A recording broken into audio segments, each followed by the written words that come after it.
Good morning, fire breathers. Okay, that should be okay. So it doesn't work.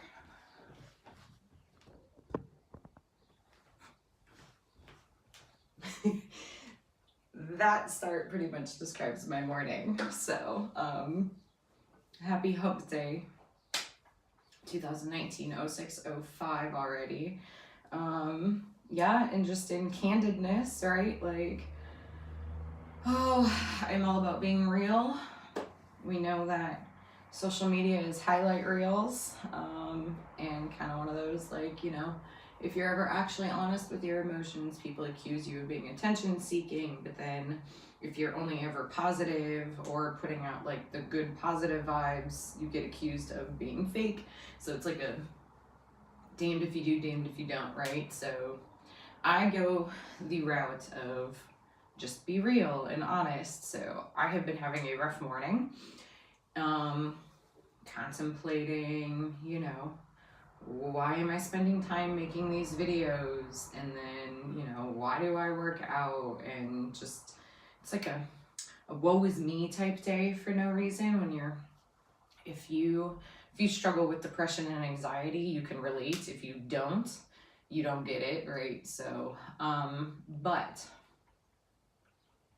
this is also why I preach so hard about discipline and routine, and you don't have to be in the mood to have your work be effective, right? So it's like there are some things that you do every single day regardless of how you feel about it, and it's just part of your routine, right? So I usually use the example of brushing your teeth, right? Like, do you ever actually feel like you do, right? If your teeth are gross, you've got stuff in your teeth, you want to brush your teeth and it feels good, but then most of the time you just do it because it's habit, right? You do it when you wake up, you do it before bed. It's just part of your routine. Whether you want to or feel like it or not, you do it. And exercising can be like that sometimes, right? Like, so perfect example, I went ham yesterday.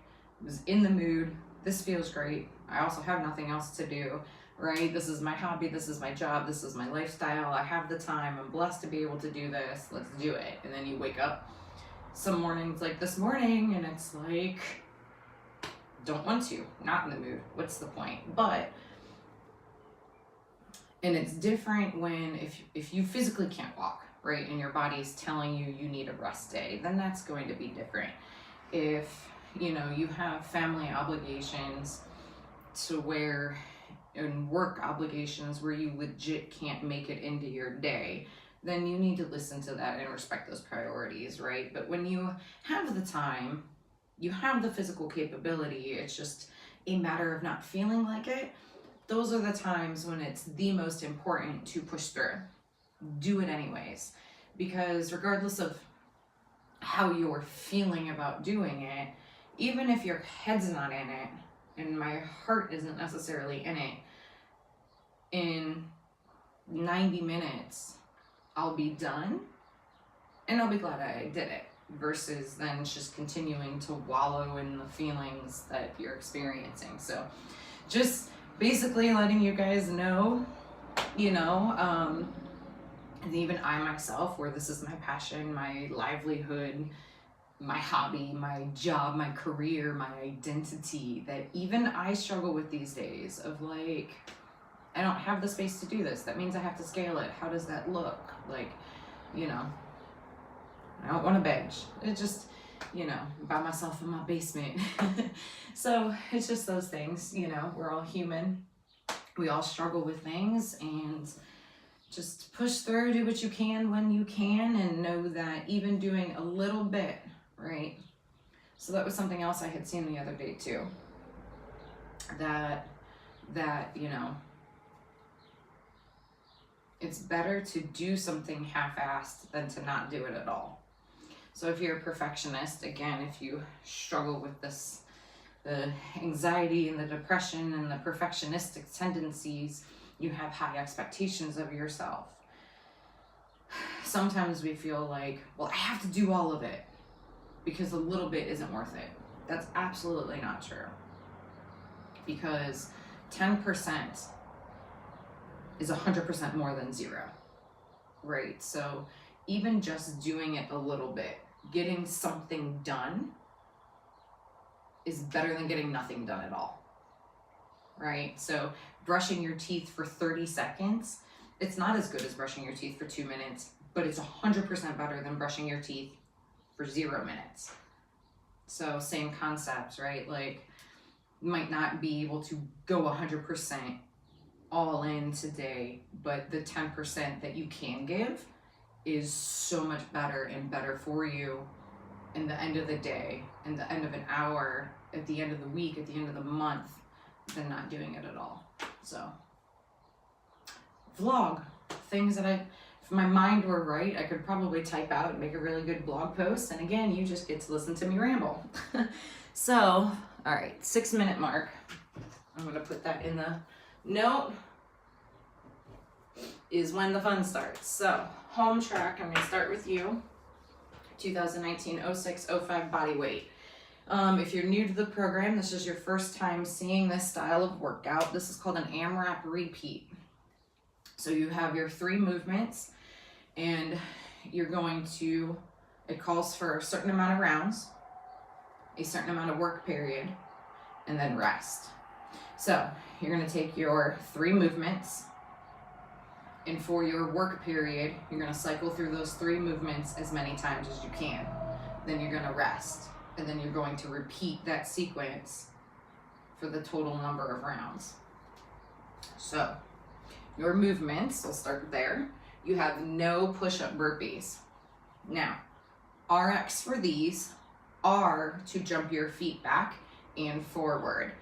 That is the trade-off for not having to go all the way down and no push-up, and you still have to jump. So RX would look like this. 1, 2, 3, 4. Now, the reason that the jumping is RX is because this is designed to be basically like a pike plank dynamic ab exercise, okay? So what happens is when you are jumping your feet back and forward, watch my hips and what happens with my core. I'm basically doing a crunch, right? So that's the idea of this. If you are unable to do that and you need to get your hands to the ground, step back, plank, step up, and then jump, that is perfectly fine. That would be a scaled version. And as always, you can reduce the amount of reps as well. Then after your no push-up burpees, I call them NPUBs, by the way, if you ever see the abbreviation, feet up Russian twists. So your RX version for this is sitting on your bottom. Start with your feet on the ground and your knees up, just to help you find your position before you start, and then you can just go into it as you learn. So start with your chest up nice and tall, and then what you're going to do is you're going to scoop down into a tight C curve. Essentially, this is a seated hollow position. So I'm not relaxing and extending with bad posture. I'm starting here nice and tight, and I'm finding a hollow position. So I'm a tight C curve. From here, you're going to lift your feet up. You want to try to keep your shins parallel to the ground. 1, 2, 3, 4. Hands are touching on the outside of your hip. And as you're twisting, your feet, your legs, your shins, they are not moving. So it's not this number. It's stabilizing your hips as you're rotating the top part of your torso. Again, take a break as needed. Scaled option for that is to keep your feet on the ground. So if you cannot maintain vertical shins without your knees shifting, just plop those feet on the ground, keep your knees stable as you shift back and forth.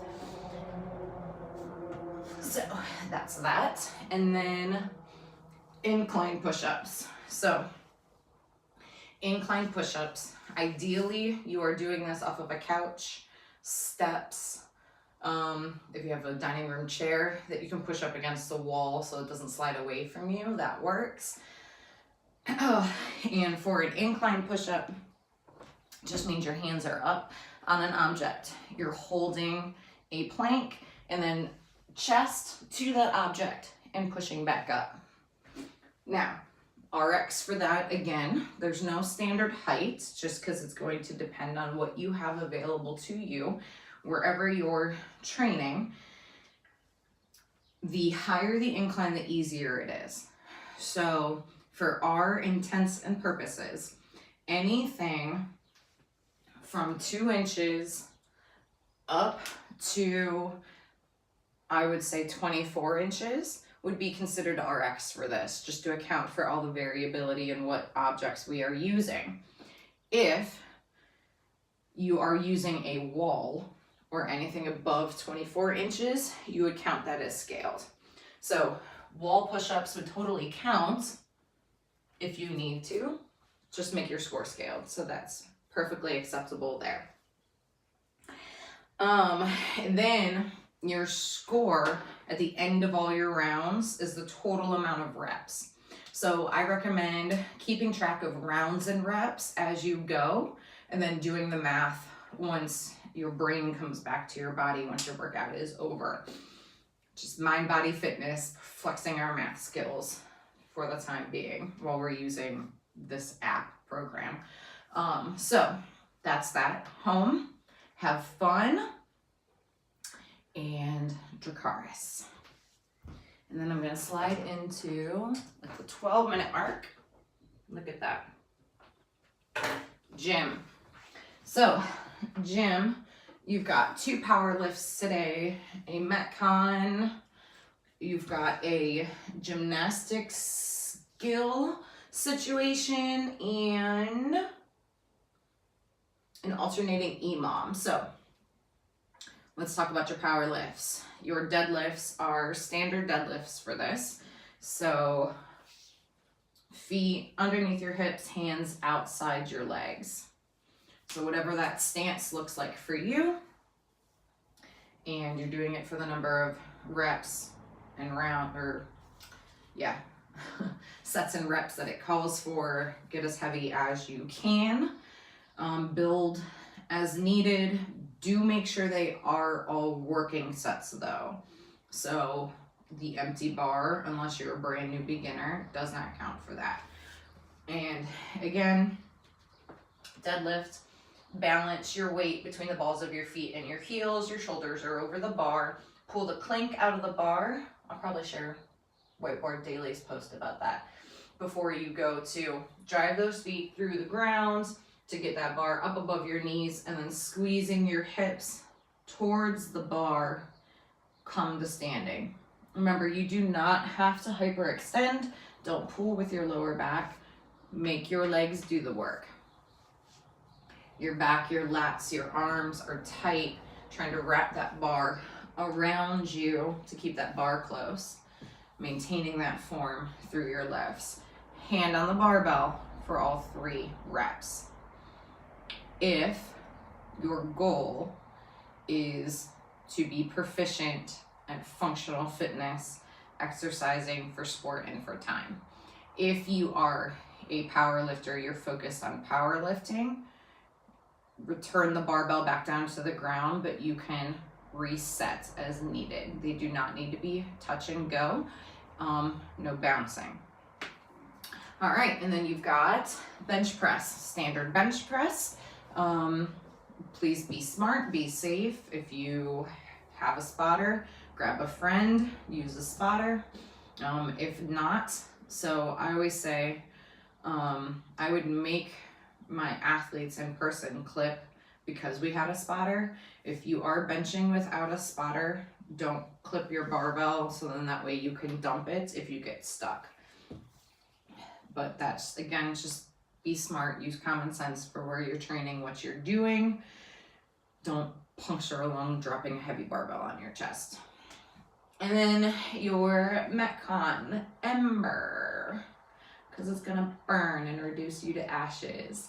So you have a buy-in and a cash out of double unders. If you need to scale the double unders to penguin flaps, Google it or watch my home video from yesterday. I demonstrated. Because again, my mentality is if you're just constantly doing 3 times the amount of single unders, are you progressing and getting better? So don't come in here. Sorry, there's a bee. I would really prefer not to have to try to escort him out today. Okay. And then your movements, after you've got your buy-in and your cash out, your middle portion is rounds for time, overhead walking lunge with your barbell. And it's a little bit heavier than what we had seen in the open a couple of years ago. And that was the only time we ever saw them. But just in case, because you never know what might show up in October, you can clean and jerk that bar up overhead. Now, lots of schools of thought on this. For overhead walking lunges with your barbell. Oh, I made it shift. That's what happened when I moved the window. Wider, right? That's what we like to do when we're doing overhead squats. Snatching helps you balance that bar more. However, it's a little bit more unstable with your shoulders. It requires more shoulder strength and work. So for these, the narrower you can get your hands, the better, because you're able to stack it in and maintain that straight line. Play with the stance, see what works best for you. If you're able to do a narrow grip, lock it in, overhead, back knee to the ground, stand up all the way. So squeeze your glutes. Make sure I'm not gonna hit anything. Right, so we're starting here, back knee to the ground, up. You're doing this for distance, so just play with how big of a step do you need to take where you're being efficient and moving well without losing your balance. Also, every time we lunge, especially as we're overhead, but anytime, keep in mind you are not on a balance beam. So as you step, keep your legs about in your squat stance, so hip width apart. And as you lunge, you can kind of go out to the side. So you're gonna feel like you're moving on a diagonal, but your midline staying centered as you travel. So you're not on a balance beam. You don't have to lunge like you're on one. Once you get, ideally, obviously it's gonna depend on your space. If you get down the distance, you can drop that barbell, then you have deadlifts. Again, it's light because you're just carrying it overhead. So make sure they're good reps, but you can absolutely move quickly. Just make sure, again, squeeze your glutes up top. You're not ending your rep here. You're here. This is good. This is not good. Then you have dumbbells and you're doing floor presses. That's not a mistype or a typo.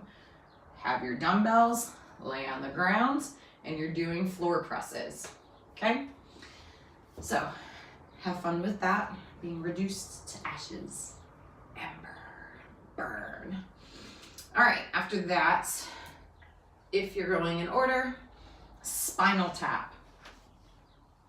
Your score for this is the total amount of reps that you do across the time frame. You're alternating even minutes, ski calories, odd minutes. You have dball cleans. So get as many of both of those as you can safely.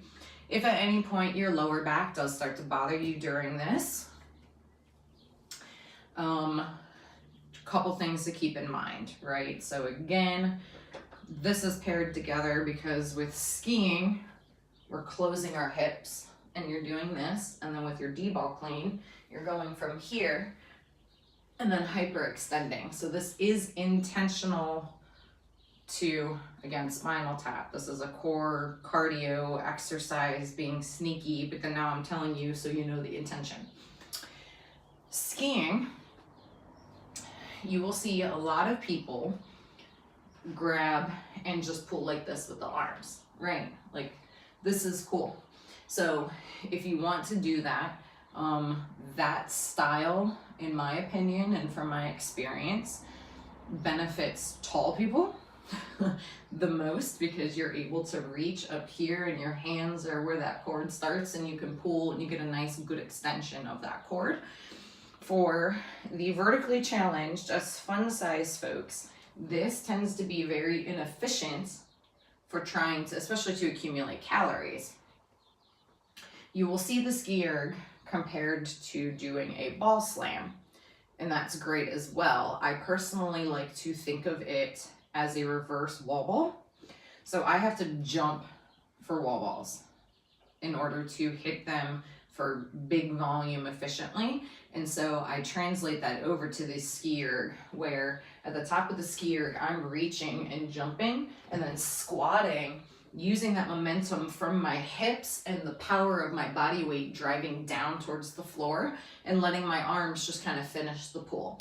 So when I'm going for max calories, I'm feeling it, I am not fatigued, my ski erg will look like this. I'm up and I'm down, up, down, up, down, up, down. I'll do a little bit of a hop to get that cord up as high as I can. But as soon as I'm up and landing, as soon as my feet are hitting the ground, my hips are dropping and I'm pulling down into a squat, in a squat morning, a good morning, however you want to think of that, and finishing with a pull, with a quick return and then back. Everything that you have learned from rowing, so with like the sticky catch and like a long pull, then a short pull, and a long pull, and keeping that tension in the chain, all that can apply to a ski erg. So play around with it, see what gets you and your physique and your build and your shape, and where does your power and your body come from, the most caloric output on the ski erg. This is your chance to kind of play with that. And then for the D-ball clean, I'm laughing because the last time I was doing D-ball cleans at a fitness facility that was not a CrossFit or strongman style box, I was being very closely monitored by the staff, who was cringing every time I lifted to pick up the ball, and then they were telling me they were concerned with my back, which is a legit concern. So I'm not saying don't be concerned. The first time I ever did D-ball cleans, I wonder if I still have the video, but I had to wear a belt and I had to take about 2 minutes of rest in between one rep, and it was very difficult to where that's not a concern anymore, and I don't worry about my back so much. So again, depending on your build, how big is the ball that you're grabbing, what's your arm and limb length ratio, what's your torso situation like. If you go to reach down to the ground, you wanna try to keep a nice straight back, and you can grab that ball by keeping a perfect good back form, and you're cleaning or you're doing this and then throwing it back behind you. That's perfectly cool. But if you watch strongman lifters, and if you have been doing this for long enough and you know what your core and your back and your spine is capable of, and you're reaching down here and then like pulling and extending and doing a strongman style D-ball clean, that is also okay. Listen to your back. So if your back is feeling strained, if you feel like, I don't know, if you're starting to second guess yourself, stop or switch. Subbing out these movements. So, okay, the D-ball isn't working for me today. I can't handle the weight that I have in the gym. Find another odd object. So you could do sandbag cleans. You can do medicine ball clean and toss over your shoulder. If you don't have a D-ball or a stone to use, grab a heavy medicine ball, something that you can still practice that odd movement with. If you don't have access to a rec bag or a sandbag or anything like that, with the D-ball, you can absolutely use a barbell and just do barbell squat cleans or barbell power cleans. Either way, right? That's what we're going for here. So that's spinal tap.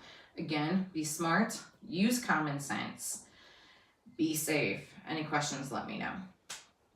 Okay, and then you have a death by. bar muscle ups. So you have bar muscle ups, you're at a facility where you can do them, go for it. Have fun with this. Watch your hands. Very excited to see how you guys do on this. I miss doing bar muscle ups, so I will be living through you on these. If you do not have bar muscle ups, what do I do, Coach Ray? Okay, so work a skill and do a death by bar muscle up skill progression. So jumping bar muscle ups, by all means, this is a perfect way to get in some practice. How far can you get with your jumping bar muscle ups? Maybe by the time that you're done with your jumping bar muscle ups, you'll get your first bar muscle up because you've been practicing. If you are not to that point yet where you're doing a jumping bar muscle up and you don't really, that's not the skill that you're working on, drop it down to chest to bars and do a death by chest to bar if that's a skill that you need to work on, or pull up, do a death by pull up. So scale it down to meet you where you're at. Again, this is a chance to work on a skill while also pushing yourself. And that's everything for you today. So thank you for listening. Happy hump day. Remember, the free trial workouts are good until June 30th. So if you're enjoying the programming, you can bring a buddy with you, encourage them to sign up, and get a little taste, see if this is something that you would like to continue to do in the future. And yeah, your car rides.